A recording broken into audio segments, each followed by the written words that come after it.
galera, eu me chamo Arlene e você está no canal Vasco Meu Mundo para mais um giro de notícias do Clube de Regatas Vasco da Gama.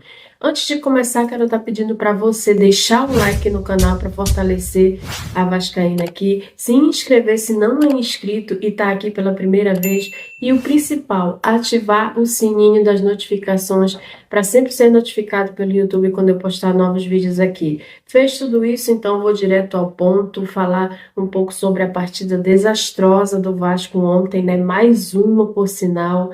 No primeiro tempo não teve nenhuma novidade, nenhuma diferença do que a gente viu no clássico, né? A defesa composta por apáticos com medo da bola, o meio de campo que não marca ninguém. É impressionante o meio de campo do Vasco. Galdames foi inútil no jogo, mais uma vez, não marca ninguém, não produz nada ofensivamente. É tenebroso ver o Galdames em campo. É triste. No ataque, apenas o Verratti correndo que nem maluco e fazendo pivô contra os zagueiros. Tudo isso contando com o Léo Jardim, né? Fazendo seus milagres mais uma vez em mais um jogo que não deixou o placar mais feio e o levou a concorrer a craque da partida. Só para você ter uma ideia, um time onde o goleiro concorre a craque da partida é de se pensar que tem algo estranho, né? É inacreditável que gastaram quase 300 milhões de reais para montar esse time aí. Uma equipe horrível tecnicamente, fisicamente morta e com espírito de fracasso. Um espírito de fracasso, sabe? É muita gente incompetente junto. Os jogadores simplesmente entregam a maioria das jogadas, como você pôde ver no jogo de ontem, sabe? O Estevão simplesmente acabou com o Piton, passava como queria por ele, nem parecia que tinha marcador o jogo inteiro. Péssima partida do Piton, por sinal, né? A derrota já era esperada quando vimos a escalação. O empate seria milagre. Quando eu vi aquela escalação, eu falei, meu Deus. O que mais me incomoda é ver os mesmos erros sendo repetidos, sabe? Evolução zero no time, o meio segue marcando mal, a defesa segue com medo da bola, o ataque segue sendo um exército de um homem só, né? Que é o Verratti, chega a dar dó. Um time sem perspectiva nenhuma. Isso incomoda mais que a derrota, você pode ter certeza. Um time sem perspectiva. Gente, o Vasco sofreu 56 finalizações em 2 jogos. 2 jogos, vocês têm noção disso? Nenhuma fraqueza de time justifica isso, tamanha incompetência. Se você é fraco, tem por obrigação de competir, marcar, fechar espaço, pelo menos isso, fazer feijão com arroz. Ou ajusta essa defesa ou cai. Infelizmente, duvido que tenha 4 times mais frágeis que o Vasco nesse campeonato. É triste falar isso, é triste. Eu, como vascaína, falo isso com tristeza. Galdames é um dos piores que já vi, não faz simplesmente nada, é um a menos em campo e não é substituído nunca. Tem vaga cativa, ele é insubstituível jogando os 180 minutos em 2 jogos em que sofremos 56 finalizações, um verdadeiro absurdo. Um absurdo, porque não tenta colocar o JP? Ele não pode ser pior que o Galdames, não quero acreditar nisso. Pelo amor de Deus, Álvaro Pacheco, tem que mudar isso com urgência. Não sei o que o Pedrinho ou o 777 irão fazer, além de brigarem pelo poder, né? Eu sei que o Vasco vai precisar fazer uma janela muito bem feita. E com pouco dinheiro, sem dinheiro, né, por sinal. Sabe que eu não consigo entender tamanha incompetência, que acho que até eu montaria um elenco melhor. Um elenco milionário, montado todo errado, cheio de erros, homens sem sangue, sem vontade. Não tá satisfeito? Pede pra sair, cara. Pede pra sair, vaza. Vão ter que dar um jeito, porque só o Coutinho não salva isso aí não, de maneira nenhuma, não salva. O Vasco foi bombardeado porque mais uma vez entrou com apenas um jogador de marcação no meio campo, que por sinal não marca patavina, para não falar palavrão aqui. O Palmeiras construía pelas pontas e finalizava tranquilamente pelo setor central, uma várzea.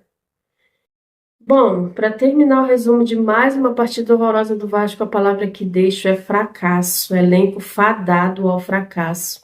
O resumo do Vasco nesse jogo, infelizmente, é o resumo do Vasco no ano. É o resumo do que o Vasco vem fazendo no ano, né? Cansativo demais. E se não bastasse, o pesadelo que a gente vive dentro de campo, fora dele, as coisas só vêm piorando também. Pois uma perícia preliminar de contabilidade verificou uma série de inconsistências nas contas da SAF do Vasco, como um empréstimo irregular a uma empresa que pertence a 777 Partners e pagamento ao ex-presidente Jorge Salgado com valor superior ao que foi divulgado em demonstrações financeiras. Toma essa. Os peritos sugeriram, em conclusão, uma provável gestão temerária na empresa. O relatório da empresa Swoolt Global foi juntado nesta quinta-feira ao processo que ocorre em segredo de justiça na 4ª Vara Empresarial do Rio de Janeiro. Um documento de 24 páginas. A perícia foi uma determinação do juiz Paulo Assed Stefan na liminar que tirou os direitos societários da 777 Partners e entregou o controle da SAF ao clube associativo. Na primeira tentativa de acessar o escritório da SAF no dia 20 de maio, os peritos foram barrados e houve princípio de confusão no saguão do prédio comercial situado na Barra da Tijuca, zona oeste da cidade. A equipe, acompanhada de um oficial de justiça, retomou nos dias 23 e 24 e recolheu os documentos. A empresa, no entanto, teve apenas acesso parcial às contas da SAF. Alguns pedidos não foram atendidos, o que compromete o resultado de análise de acordo com esse texto.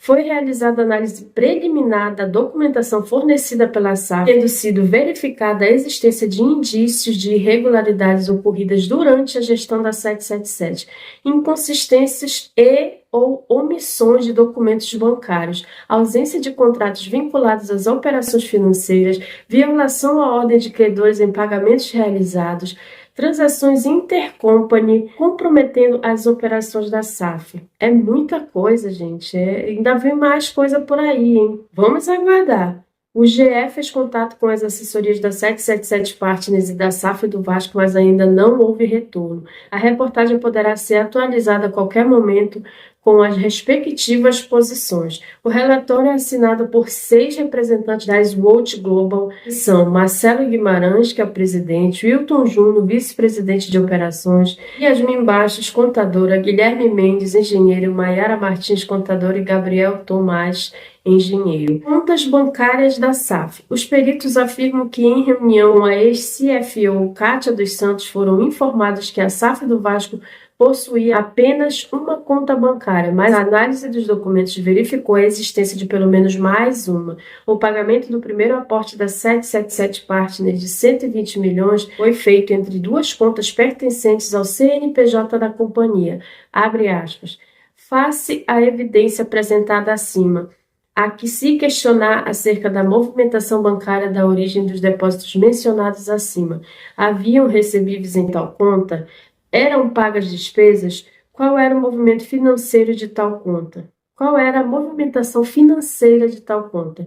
Infelizmente, a análise das Swoolt se mostra prejudicada devido à omissão da existência de tal conta. Fecha aspas, afirma a perícia. Empréstimo à empresa 777.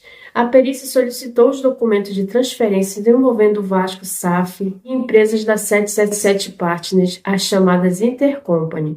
O clube forneceu um único contrato de empréstimo pactuado em novembro de 2022 com a F3EA Holdings LLC, no valor de 5 milhões, ou seja, logo depois da constituição da SAF, a 777 pegou R$ 26.134.550 emprestados do clube. Esse empréstimo chegou a virar polêmica nos bastidores do Vasco, com discussões no Conselho Deliberativo. A transação foi lançada no balanço financeiro da companhia.